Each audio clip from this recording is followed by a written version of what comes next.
And that is, we had started off with the fundamental belief that the conscious and subconscious were just the unity of a single mind.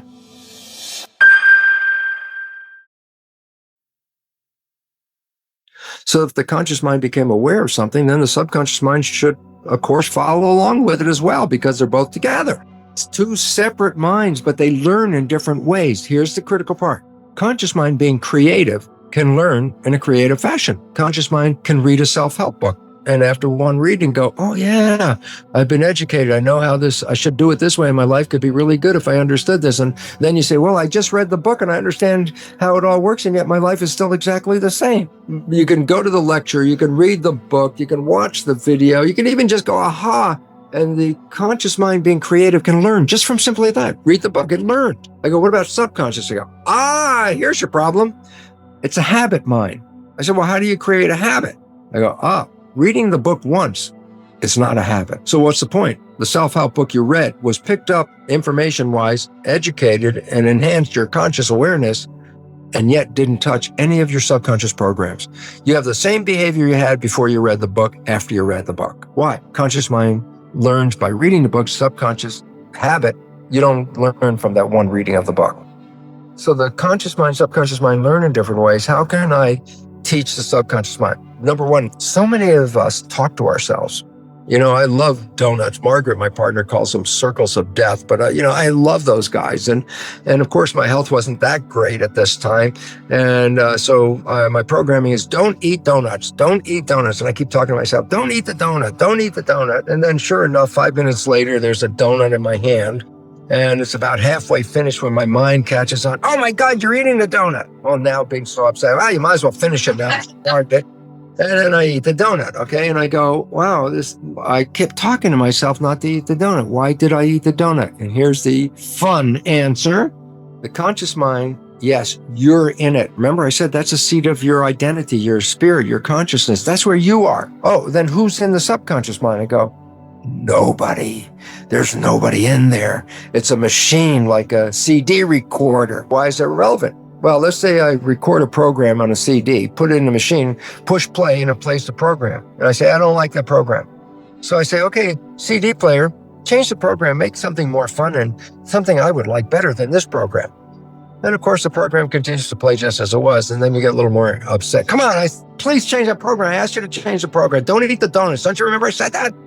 Still eating a donut. I get very frustrated and very upset with myself. And then I really almost give up, because how many times do I have to tell myself not to eat the donut, still end up eating donut, to realize it's not making any difference at all. The point about it is this. When your conscious mind was telling your subconscious not to eat the donut, who were you expecting to hear that message? And then you realize there's nobody in the subconscious, a machine. So I say, yeah, go talk to the CD player. It's playing a track on an album. I say, okay, tell it to play something different. Just talk to it. And the answer is, it's not going to change. It'll never change. I go, yeah, there's your problem. Trying to talk yourself into change is not going to work, because the subconscious mind has nobody to listen to your story. So I said, well, how does it change? I said, well, how does it learn? And here's the 3 things to rewrite your subconscious. Number 1, how did it learn in the first 7 years, the programmable period? I say, the brain was in a low vibrational frequency called theta, which is hypnosis. So if I use hypnosis, I can download a program. I can say, yes, you can. That's how you could do it. I go, do I have to have somebody else do the hypnosis on me? I go, here's the fun part. The vibration of theta is a low vibration. It's below consciousness, which is alpha. And a higher vibration in alpha is beta, which is like schoolroom studying, work mind, work consciousness. And so this higher vibration is beta. The next one down is more calm, is alpha. When you go down below alpha, theta, which is the hypnosis or imagination phase as well, because children in that theta period, first 7 years, mix the real world and the imaginary world seamlessly. And that's because theta is imagination and reality mix. And then below theta is one lower vibration called delta, which is absolute sleep. I say, well, what's significant? I say, well, every day when you wake up, you're coming from delta, the lowest vibration, just as you're waking up in the morning, just as you're coming out of sleep, the immediate, groggy period in that beginning, that's theta. That's where imagination and hypnosis and reality start to mix together. So guess what? Every day when you're going to bed, or when you're waking up, you go through a zone of theta. Naturally, from sleep vibration delta, the lowest, to waking up, you have to go through theta. Theta is imagination. So guess what? If you put earphones on and play a program as you're going to bed, just as your conscious mind lets go and is not paying attention to the program at this point, you're really going off into sleep. Theta is engaged. And what's theta doing? Taking the program and downloading it into the subconscious mind, because that's what theta does, hypnosis, bypassing the conscious mind, which just went to sleep. So every night, putting on earphones and playing a program of a behavior that you want to create in your life, repetition of that every night will then manifest that experience. So the first 7 years, hypnosis, theta, auto hypnosis with earphones, I said, and going to bed, that's the way you can program it. Number 2, what about programming after age 7? I go, oh, well, then the conscious mind's working. So how do I put a new program in? I say, you practiced. You repeated something over and over and over again, making a habit out of it. I say, you want to learn ABC. How many times did you start with ABC and then get to a certain point and then stop because you didn't know what was next? And then you thought about what was next. A, B, C, D, let's see. Oh, E. A, B, C, D, E. Oh, next one is, F. And you keep adding, and what are you doing? Repeating, adding and repeating. Finally you get A, B, C, D, X, Y, Z, you get to the end. Guess what? You got to the end, you don't have to do it anymore. Why? You repeated it, made a habit out of it. Now it's enclosed in the habit mind. You can just call it up. It's already a habit. So repetition. So I say, you find that your behaviors are not supporting you, then guess what? Generate a behavior that represents supporting you and repeat it just like a player on a sporting team. Go out and do the practice. Just repeat it and repeat it and repeat it. Even if it's not real at the time, it will become real as it becomes downloaded as a program. Your subconscious will take that program and then use it to manifest life from it. So you start out, you might be sick with cancer, and your program is, I am healthy, I control my health. A couple of those programs like that, very positive thinking like that. And I say, well, what happens? Well, it's very hard for your conscious mind to say, I am healthy, knowing you're having a cancer right now. And I say, no, that's not the issue. You're repeating it over and over again for what? The subconscious. The repetition, habituation occurs. The subconscious now gets a program. What's the program? I am healthy. The function of the mind is to create coherence between your programs and your reality. So if I put in a program that I am healthy, and at that moment I have sick with cancer, what do you think the function of my mind is? Is to create an environmental situation where health can be restored. Why? Because my program says I'm healthy, my biology says I'm not. The function of the mind is to adjust the biology so it manifests the expression of the program. I can heal myself, but not with my conscious mind. That's good positive thinking. I go, yeah, positive thinking, I can heal myself, I can heal myself. I said, and how much of the day are you using that positive thinking? Less than 5%. Oh, it's not going to have much of an effect. You want to have an effect? Put it in a subconscious, make a program, it'll operate 95% of the day. So the two fundamental ways right now of learning are the two fundamental ways that we acquire the subconscious programs. A, hypnosis, first 7 years. B, repetition of a practice or a pattern, which occurs after age 7. How did you drive a car? You didn't know how to drive it when you first got in. You practiced and you experience all of the aspects of driving. So now you get in the car, you've been driving for a while. You don't even think of the mechanics of the driving part. You put the key in the ignition, you're already thinking about where you're going and the destination. All of this now is automatic subconscious programming. And you can turn any aspect of life into that automatic subconscious program. Being in love can be a subconscious program. I say, why is that relevant?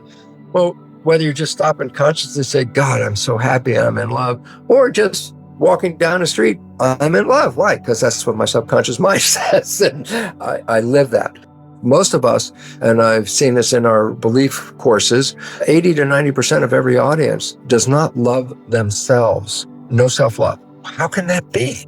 And the answer was simple. Because what are the programs in that child's mind for the first 7 years? I go, well, a psychologist said 70% or so are negative, redundant, disempowering, self-sabotaging. I go, well, how did they get there? And I say, here's the primary reason. Parents act like coaches. I said, what's a coach? Well, here's a team player. It's not performing well. It's not putting out the effort. And so the coach goes, come on, you don't deserve to be on this team. Who do you think you are? You're not that good. why is the coach saying that? Just to piss off the player? No. The player is now thinking, oh my God, I got to perform better. I'm going to work harder. I'm going to do better because I want to show the coach that I am deserving of this. So the consciousness of the player is understanding what the coach meant because the coach said you're not good enough. And the consciousness is an interpretation. I'm not good enough because I'm not performing well, therefore I will perform well. I go, yeah, but that's when the student or whoever it is conscious. I say, what about a child before 7? I say, oh, they're not conscious. They're recording. I say, oh, if a parent's acting like a coach, what did the child just record? Not good enough, not deserving. Who do you think you are? You're not that good at this. You're not lovable. These are things that parents say. Why did they say them? Because they wanted to be the coach and say, come on, you could do better, needle them to do better. It only works if the child is conscious enough to understand the meaning. If the child is under 7, they're just recording the words. I say, what are the words recorded in this child's mind? Not good enough, not deserving, not lovable, not worthy. These are the programs of the subconscious mind. I go, yeah. And I say, what happens if that mind plays 95% of the time? Oh, what's the function of the mind? Take the program and create behavior that will, make coherence between the resulting life and the program. Program is not good enough, not worthy, not deserving. Then guess what? The behavior is going to come from the mind. Any behavior that will show outside people that A, I'm not good enough, not worthy, or deserving, because my behavior will be coherent with the program. And this is why between 80 to 90% of the people in our workshops will not test positive to I love myself because the fundamental programs are critical, self-critical. And I go, why is that relevant? Program, I am not lovable. Issue, a partner shows up who says they love you. They say they love you. What is your mind thinking at that moment? What is your subconscious mind? Can't possibly be true. It can't be true. I know I'm not lovable, so how the hell can they say that? What will you do? You will push away love because you can't accept it for yourself. So when somebody else says it, it can't be true. And therefore, you will always be seeking love and never find it. Conscious mind wishes and desires. Yes, I want that love. Yeah, 5% of the day. 95% of the time, you're not worthy. You don't deserve this. Who do you think you are? And all of a sudden, it's like, oh my God, of course. If that's running 95% of the day, I'll never be successful. And why am I worried about it? And the answer is because that 95% of the day is not visible to me. So if I'm sabotaging myself 95% of the day with programs that will push away everyone who loves me, and then at the end of the day, come home and say, I can't find a mate. No one loves me. It's like, no, it didn't start there. It started with you. You didn't love you. No one else can love you.